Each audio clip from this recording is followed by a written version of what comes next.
Welcome to ప్రజా ప్రకాశం news. రాష్ట్ర మంత్రిగా మొదటిసారి కుటుంబ సమేతంగా గురువారం స్వగ్రామం ఎద్దనపూడి విచ్చేసిన మంత్రివర్యులు గొట్టిపాటి రవికుమార్. ఈ సందర్భంగా ఎద్దనపూడి గ్రామస్తులు గొట్టిపాటికి మేళతాళాలతో గ్రామంలోకి ఘన స్వాగతం పలికారు.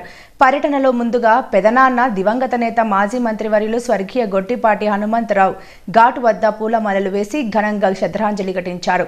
అనంతరం స్థానిక గ్రామ కూడలిలోని నందమూరి తారక రామారావు, గొట్టిపాటి హనుమంతరావు, గొట్టిపాటి నరసయ్య విగ్రహాలకు కుటుంబ సభ్యులతో కలిసి పూలమాలలు వేసి ఘనంగా నివాళులర్పించారు.